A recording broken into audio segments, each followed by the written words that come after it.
Iran का सबसे बड़ा हथियार आखिर है क्या? आज हम इसी सवाल का जवाब ढूंढने वाले हैं। तो सोचिए जरा, ईरान का सबसे शक्तिशाली हथियार क्या हो सकता है?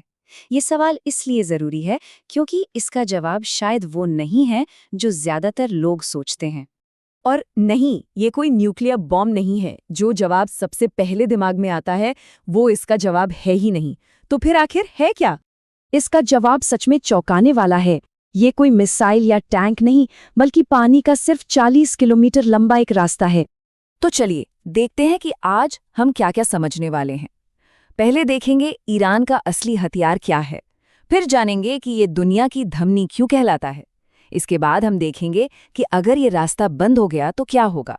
फिर थोड़ा इतिहास खंगालेंगे और आखिर में देखेंगे कि इस खेल की दो आखिरी चालें क्या हो सकती हैं। चलिए तो अब शुरू करते हैं। हम बात कर रहे हैं स्ट्रेट ऑफ हॉर्मुज की, जो ईरान के ठीक बगल में है।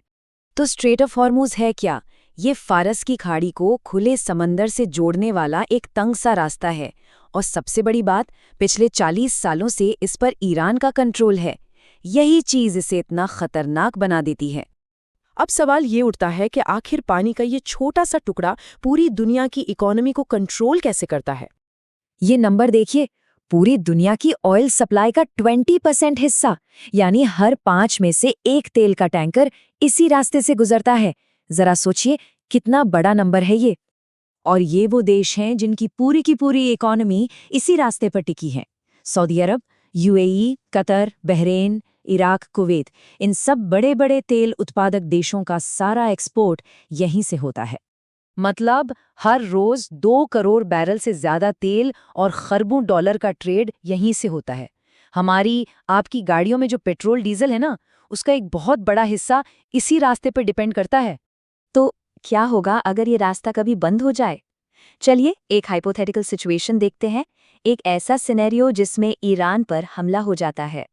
तो सिनेरियो कुछ ऐसा है। अमेरिका या इजराइल ईरान पर हमला करते हैं और ईरान जवाब में अपना सबसे बड़ा पत्ता खेलता है।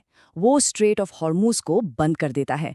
ईरानी नेवी सारे तेल के टैंकरों को रोक देती है और पानी के नीचे माइंस बिछा दिए जाते हैं। और इसका असर दुनिया पर तुरंत दिखता है। तेल के दाम 27% और गैस के दाम 50% तक बढ़ जाते हैं। अकेले यूरोप को ही 3 अरब यूरो का घाटा होता है। मतलब एक झटके में ग्लोबल इकोनॉमिक क्राइसिस। और ये संकट पूरी दुनिया में आग की तरफ फैलता है। भारत पर इसका सबसे बुरा असर पड़ता है। चीन और जापान जैसी बड़ी इकोनॉमीज हिल जाती हैं। पाकिस्तान और बांग्लादेश में फ्यूल की किल्लत हो जाती है और अफ्रीकी देशों में तो दाम आसमान छूने लगते हैं।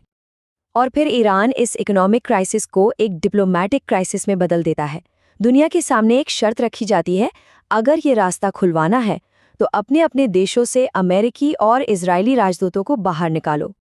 वैसे तेल को एक हथियार की तरह इस्तेमाल करना कोई नई बात नहीं है। इतिहास में ऐसा पहले भी हो चुका है। जैसे 1973 में सऊदी किंग फैसल ने वेस्ट के खिलाफ ऑयल एम्बार्गो लगाया था।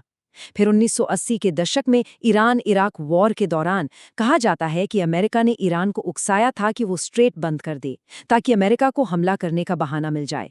और ये जो सिनारियो हम देख रहे हैं वो बिल्कुल उसी पैटर्न को दोहराता है। देखिए इतिहास कैसे खुद को दोहरा रहा है। 1980s में अमेरिका पर आरोप था कि उसने सद्दाम हुसैन को यूज करके ईरान को भड़काया। आज आरोप है कि वो खुद हमला करके ईरान को भड़का रहा है। दोनों ही सूरतों में मकसद एक ही था, ईरान को स्ट्रेट बंद करने पर मजबूर करना, ताकि अमेरिका एक सेवियर यानी बचाने वाले के तौर पर दखल दे सके। लेकिन 1980s में ईरान के सुप्रीम लीडर खुमैनी ने बड़ी चालाकी दिखाई थी। उन्होंने ये जाल पहचान लिया और स्ट्रेट को बंद करने से साफ इनकार कर दिया। इससे अमेरिका का पूरा प्लान फेल हो गया।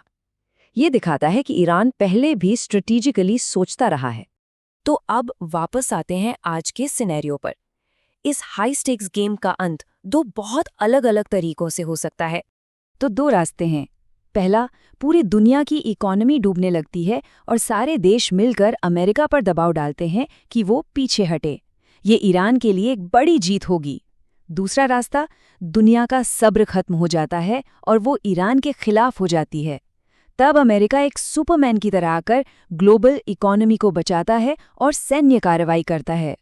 और इसी दूसरे सिनेरियो को ये कोट पूरी तरह से समझाता है, जिसे डोनाल्ड ट्रंप का बताया जाता है।